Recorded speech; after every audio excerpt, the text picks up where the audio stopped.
আমি আগেই বুঝতে পেরেছিলাম এরা প্রথমে ধরবে বিএনপিকে, তারপর ধরবে জামাতকে, তারপর ধরবে হেফাজতকে। এরা কি চায় এটা বলবো?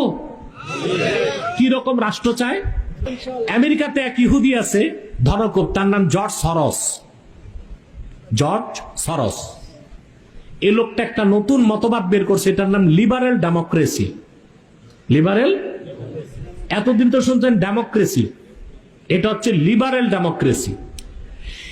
এই নতুন গণতন্ত্রের ভার্সনটাকে বাংলাদেশে প্রতিষ্ঠিত করার দায়িত্ব দিছে এনসিপি কে।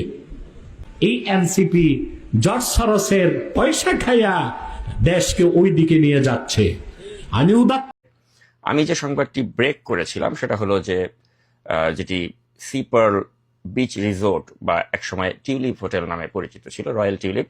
তো সেই রয়্যাল টিউলিপে কক্সবাজারে সেখানে আজ একটি গোপন কক্ষে পিটার হাস, আমাদের রাজনীতির একটি রহস্য পুরুষ, যিনি সাবেক মার্কিন রাষ্ট্রদূত, তার সাথে বৈঠকে মিলিত হয়েছিলেন এনসিপির কয়েকজন শীর্ষ নেতা।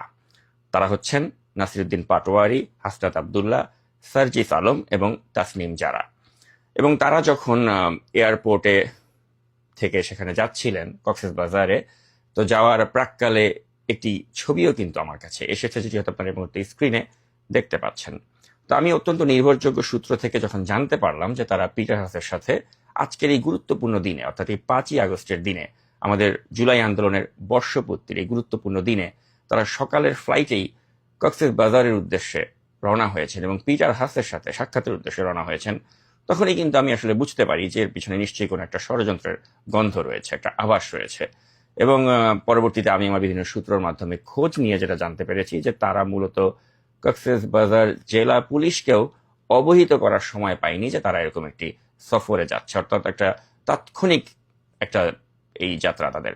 এবং এই যাত্রায় তাদেরকে নিরাপত্তা দেওয়ার জন্য পুলিশের যিনি আইজিপি হিসেবে পরিচিত বাহারুল আলম, তার স্ত্রী, তার নাম হচ্ছে হেলেন, এই হেলেন তিনি তার নিজের মোবাইল থেকে কক্সবাজারের জেলা স্পেশাল ব্রাঞ্চের যারা পুলিশ তাদেরকে প্রোটোকল দেওয়ার জন্য নির্দেশ দেন এবং তারাই কিন্তু এই 4 জনকে প্রোটোকল দিয়েছিলেন। তো অত্যন্ত গোপনীয়তার সাথে এই মিটিংটি যখন হচ্ছিল এই সি পার্ল বিচ রিসোর্টে, তার বাইরের দৃশ্যও কিন্তু আমার কাছে ধরা পড়েছে, যেখানে দেখা যাচ্ছে যে অনেক বিএনপি নেতা কর্মী তারা এই হোটেলটির চারপাশে তারা অবস্থান গ্রহণ করে এবং শেষ খবর পাওয়া পর্যন্ত তারা এখনো সেখানে অবস্থান করছেন।